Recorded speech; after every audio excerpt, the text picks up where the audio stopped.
Leave us alone, and we will leave you in peace. What is your purpose here, Devodiard?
We need to point out clearly that departments focused on social justice activism are not legitimate participants in academia any more than departments of astrology, witchcraft, or homeopathy. Now then, you've probably already seen the problem here, right?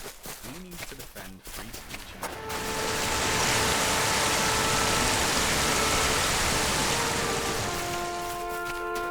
Thompson calls this a daunting task as it is just difficult to do instead of something that's fundamentally contradictory. This essay is hypocritical in the exact same way that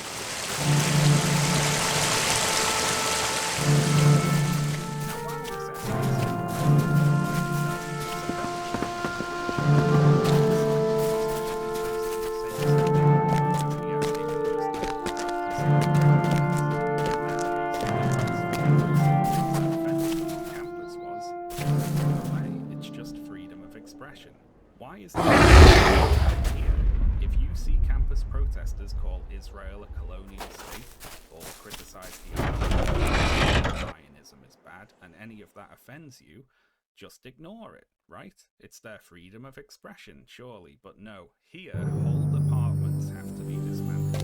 Now, this is a double standard so obvious that I don't think I need to keep going on about it, really. I'll just say that it makes it very obvious that it's not really about free speech. It's not really about being apolitical. We have delayed too long already. I am ready to go. And suppressing the kinds they don't. I'd like to move on now and talk about Amy Wax. Amy Wax is a law professor at the University of Pennsylvania Law School. She writes the essay DEI in Science and Medicine, Missing Metrics and Measures, and she writes that alongside her husband, Roger Cohen. And I have one or two things I'd like to say about Amy Wax. First, I'm going to take a while to read selections of letters.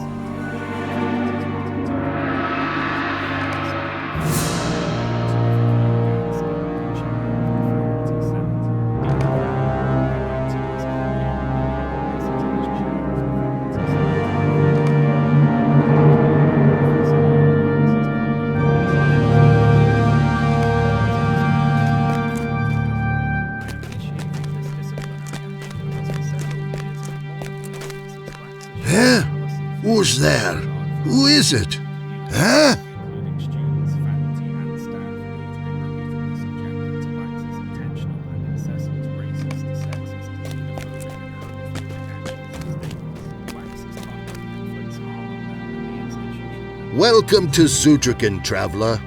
I should apologize for old Nar. In other academic settings and in public forums in which she was identified as a University of Pennsylvania professor.